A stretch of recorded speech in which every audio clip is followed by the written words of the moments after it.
seguimos acá de grandes charlas, por supuesto, y me quedó, bueno, no una, sino varias preguntas pendientes en relación a lo que pasó esta semana. ¿Cuándo alguien puede denunciar que considera un operativo a lo mejor abusivo o excesivo? ¿Cuándo y a dónde se hace esa denuncia, no? Bien, en realidad hay libertad para denunciar. Cada vez que una persona cree que se ha cometido un delito, es dueña de ir y denunciar. Es decir, pone en conocimiento del hecho de las autoridades y serán las autoridades que evalúen si ha habido un delito o no. En el caso concreto sí. Si se trata de personal de gendarmería, lo que corresponde a la intervención de la justicia federal, porque es uno de los supuestos de jurisdicción federal. Son fuerzas nacionales, por más que estén actuando en territorio provincial.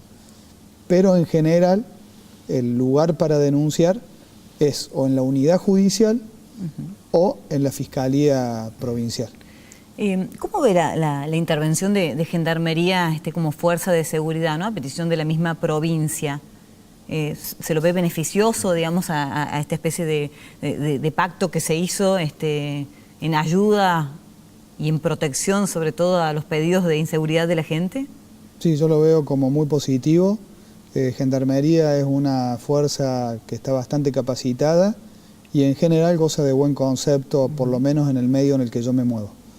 Es decir, que desde este punto de vista creo que suma, no que resta. Sí, totalmente. Bueno, vamos a hablar de un tema, pasamos al otro, ¿no? Pero así es la vida misma, la realidad argentina nos lleva a eso. También ha sido protagonista esta semana la misa que se ha hecho en protesta, puntualmente contra el presupuesto, contra el gobierno nacional actual en Luján, con representantes gremiales y ahí metiendo o no la cola la religión, porque hay mucha tela para cortar, ¿no? Y se ha discutido. Ahora se habla del lujanazo. Del lujanazo. En la Argentina, que estamos acostumbrados a los azos, ¿no? Sí, sí. El cordobazo, el viborazo, y más en Córdoba puntualmente. Sí, una situación realmente muy particular que me parece que hay que dividirla en dos o tres aspectos. En primer lugar, uno no puede minimizar la manifestación que ha sido importante. Sí, así ¿no? es. Desde el punto de vista del número. Pero el Monseñor Radrinazzi, que es el que da la misa, sin duda que desde mi óptica cometió un error enorme, ¿no? Que es comprometer prácticamente a toda la Iglesia con un sector político, más allá del sector político que fuera, ¿no? Lo compromete con un sector político y en alguna medida lo hace cómplice, ¿no? De una situación difícil, porque quien encabezaba esa manifestación era Moyano, y Moyano, tanto él como su hijo, tienen algunas situaciones judiciales complicadas. Sí, varias causas abiertas, ¿no? De familia. Sí, más allá de que la justicia puede definir con el paso del tiempo de que son inocentes, digo, pero me parece que es un enorme error comprometer a la Iglesia, ¿no? De hecho, el obispo de San Francisco, por ejemplo, ha cuestionado duramente a Radrinazzi, diciéndole que era una falta de respeto relacionarlo con el Papa. Y el tema del Papa también es un tema difícil de analizar, ¿no? ¿Habrá dado la venia o no, no? Porque el mismo Moyano dijo que esto se pudo organizar gracias a la intervención de Francisco. Bueno, la logística fue implementada por los gremios que participaron de la marcha, la logística de la misa. Si hubo o no una venia específica del Papa, es muy difícil saberlo, pero uno puede presumir algunas cosas por las actitudes de Monseñor, ¿no? Monseñor Radrinazzi después lo despegó el Papa, el propio Grabois también lo despegó el Papa, pero sin duda que el Papa tiene una incidencia en la política económica argentina, quizás un poco menos de lo que se estima, pero tiene una incidencia y es un crítico de la política económica actual, eso sin duda. Y a lo largo de los años, la Iglesia, ¿qué intervención ha tenido sobre la política? Sustancial, ha sido de una enorme importancia más en la Argentina, en la cual la Iglesia tiene una participación central. No te olvides que, empezando y recordando un hecho puntual, a Perón en el año 55 prácticamente es derrocado por la Iglesia, ¿no? Lo que no pudieron hacer por allí las Fuerzas Armadas, lo hizo la Iglesia a través de una manifestación de Corpus Christi allá por el año 55, que terminó después con el derrocamiento por parte de las Fuerzas Armadas de Perón, ¿no? Pero de General Perón, pero digo, siempre ha tenido una incidencia central y los presidentes han sido muy cuidadosos en las medidas que han tomado, ¿no? El propio Alfonsín en un momento reconoció que él, por ejemplo, apoyaba el tema de la posibilidad del aborto, ¿no? Esto que se estuvo discutiendo hasta hace muy poco tiempo, y dijo, mire, mi situación era tan endeble desde el punto de vista político que no quise enfrentarme con la Iglesia, ¿no? Porque sería otro escollo más, ¿no? Y actualmente, digo, más allá de la intervención, si se quiere, o de la negativa de Francisco ante la política económica del gobierno actual, digo, el mismo presidente Macri, ¿cuál es el parecer en relación a la religión? ¿Le interesa, no le interesa? ¿Trata de mantenerse distante? Yo creo que el presidente Macri es cristiano como un montón de gente que no profesa la religión. De hecho, tiene una situación, si se quiere, personal particular, porque tiene 3 matrimonios.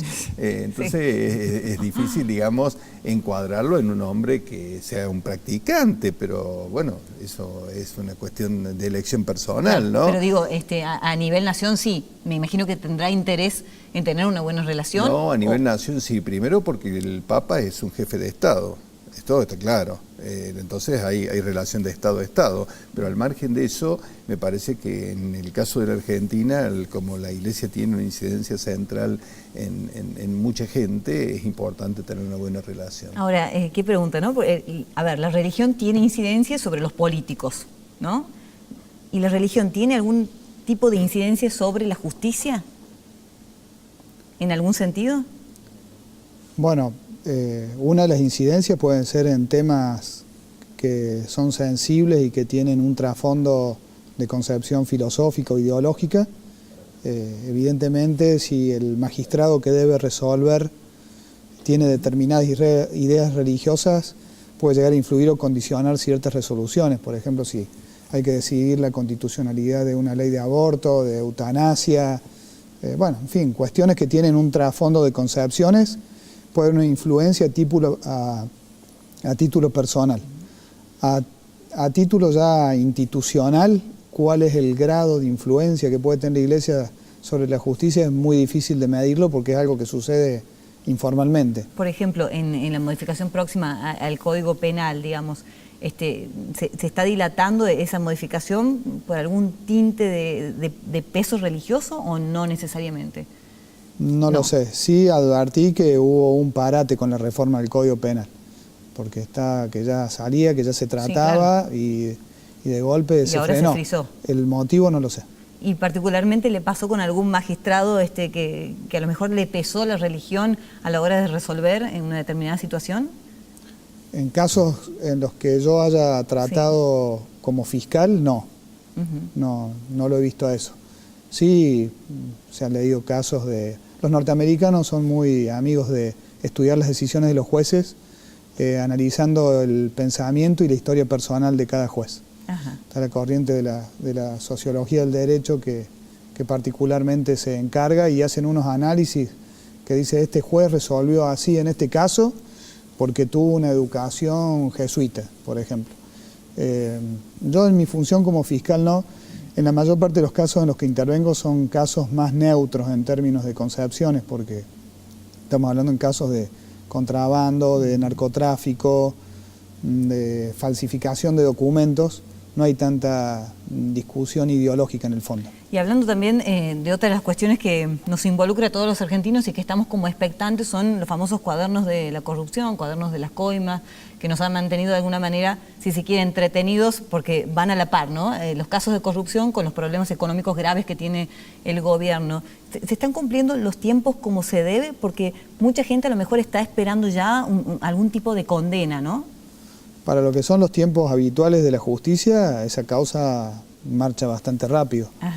Ahora, pronosticar cuándo va a tener un juicio y cuándo va a tener una sentencia realmente es difícil porque depende de muchos factores. Yo he escuchado versiones que podría tener juicio el año que viene, tengo mis serias dudas. La causa de los cuadernos, tengo mis serias dudas de que vaya a tener un juicio y que culmine el año que viene. Es poco probable. Sí. Y en relación a la gente que por causas de corrupción se termina quedando con mucha plata, ¿no? Supongamos, Jaime, un ejemplo, que a lo mejor purgará la pena en unos años y después sale en libertad. ¿Por qué no se termina de aprobar, la ley de extinción de dominio, ¿no? Que es uno de los grandes reclamos también de la gente, de la sociedad? Purga la pena en prisión, pero bueno, esa plata no aparece. Sí, hubiese sido, a mi criterio, un avance importante la aprobación de esa ley. Es otra de las leyes que está esperando, pero es cierto que cuando hay que esperar hasta que haya una sentencia firme para poder avanzar con el decomiso de los bienes, esa pérdida de tiempo, más en un país como el nuestro, en el que hay un gran margen de impunidad en los casos de corrupción de los poderosos. Realmente la ley de extinción de dominio podría ser una herramienta eficaz para poder avanzar sobre la recuperación de los activos. Exacto. Antes de tener que esperar un proceso completo. ¿Qué lectura se puede hacer de lo que está viviendo hoy la sociedad, ¿no? Porque pasaron 3 años y bueno, la cuestión económica marca siempre un gobierno. Tenemos, poca memoria los argentinos, es decir, si este último tramo lograra reconvertir la situación actual, ¿este gobierno tendría otra oportunidad, otra chance? Sí, yo creo que sí, tiene todas las posibilidades, producto de que nadie ha capitalizado el desprestigio político del gobierno actual en estos 3 años de gobierno. Si uno se fija en las propuestas que tenía el presidente Macri, prácticamente no se han cumplido casi ninguna, salvo algunas cuestiones vinculadas al ordenamiento un poquito institucional, a la relación con el mundo. Me parece que eso ha sido interesante, ¿no? Pero en cuestiones gruesas como la disminución de la pobreza, la lucha contra la inflación, la generación de empleos, ha sido realmente un fracaso. Lo que pasa es que no hay ningún sector que esté capitalizando todo esto, ¿no? Entonces me parece a mí que si hay hay una fuerte crítica además al proceso anterior, ¿no? Una fuerte crítica, vos recién mencionaste lo de los cuadernos de Centeno, que muestran la degradación moral que sufre la Argentina y que no es solamente atribuible al gobierno anterior, quizás creció exponencialmente en el gobierno anterior, pero viene hace, yo diría, 70 años en la Argentina. Entonces, me parece que todo este hecho, este tipo de cuestiones le permiten al PRO o al gobierno actual la posibilidad, si se recupera la economía, de tener un periodo más de gobierno, sin duda. ¿Qué tenemos acá? ¿Unos secretos? A ver, lo mostramos. ¿Secretos e intimidades de los presidentes argentinos? Sí, es un libro que he sacado hace muy poquito, hace una semana nada más, en el cual se cuenta la historia de 150 años de la Argentina, ¿no? Está relatado por capítulos, en cada capítulo hay un presidente, están todos, absolutamente todos, de Sarmiento a Macri. Ese dibujo realmente es muy simpático. La verdad que se me ocurrió a mí, pero me lo hizo un gran diseñador, pero es el gusano loco, ¿no? Así que es bien cordobés. Va para adelante y para atrás. Así es. Y a los altos, ¿no? Como nos tienen, ¿no? Y bueno, y algunos personajes que están subidos al gusano loco. Y allí lo que cuento fundamentalmente es la historia de cada uno de los presidentes, digamos, como incluso alguna relación de sus ascendientes, de cómo, en qué familias se formaron. Cómo fue su gestión, algunas intimidades muy simpáticas, ¿no? Algunos secretos de alcoba, incluso hasta cómo murieron. Hasta cómo murieron. Sí. Si, por ejemplo, te preguntara Mauricio Macri, ¿cómo quedará en la memoria de la gente, si lo pudieses definir? Bueno, Mauricio Macri es un caso que difícil de analizar porque todavía falta un año de gobierno. Entonces te diría de que habría que esperar todavía tiene chances, digamos, de revertir hasta la situación actual. Sí, por supuesto. Cristina Fernández, uno de los grandes personajes que quedará seguramente en nuestra historia. Una de las curiosidades de Cristina Fernández es que a pesar de todo lo que tiene en contra, de todas las acusaciones y todo estas cuestiones que casi te diría son probadas, ¿no? De los enriquecimientos ilícitos y todo, tiene un 30% de gente que está dispuesta a votarla, ¿no? Realmente muestra algunas de las grandes curiosidades de la Argentina, ¿no? Y si vos lees ese libro vas a ver que hay en casi todos los gobiernos factores comunes que se repiten. Es sorprendente, entonces que tenemos un ADN que no cambia. Está marcado. Así bueno, es. Carlos Menem, el último, y ya te dejo tranquilo. Carlos Menem es un personaje muy particular porque era un hombre que tenía una gran calidez, creo que tuvo un muy buen gobierno, el primer gobierno, y creo que el segundo gobierno fue plagado de hechos de corrupción, como suelen decir, segundas partes nunca fueron buenas, ¿no? Bueno, y aparte una situación familiar muy particular, porque tuvo un enfrentamiento con su esposa, Zulema Yoma, después tuvo una situación bastante incómoda de pérdida del hijo, y una situación bastante incómoda con Cecilia Boloco, a quien le puso un tambo modelo, ¿no? Que hoy está prácticamente abandonado y con los vidrios rotos. Bueno, ahí está todo un dato también, ¿eh? Bueno, no quiero despedirlos y sin preguntarte, Maximiliano, cómo marcha la lucha contra el narcotráfico, ¿no? Intuyo que ha sido mucho más libre este gobierno a la hora de permitirles gestionar y luchar puntualmente contra el narcotráfico. Sí, a nivel nacional sí se advierte que hay una de las prioridades en materia de seguridad del gobierno, es la de lucha contra el narcotráfico. En Córdoba se dan algunas situaciones puntuales locales que han afectado la lucha contra el narcotráfico, principalmente el narcotráfico de mediano o gran escala. En lo que es el narcomenudeo hubo grandes avances desde que se provincializó a fines del 2012. Eso, las estadísticas demuestran que verdaderamente se progresó en ese sentido. Y la creación de la FPA también contribuyó a que se haya realizado una persecución más eficiente de lo que es el narcomenudeo, la venta de droga al por menor. Sí, sí. En lo que sí se advierte un déficit en Córdoba importante es en lo que es la persecución del narcotráfico de mediano o gran escala, que algunos lo atribuyen ligeramente a mi criterio a la desfederalización, cuando se desdobló la investigación y represión de este fenómeno entre lo chico y lo grande. Sí.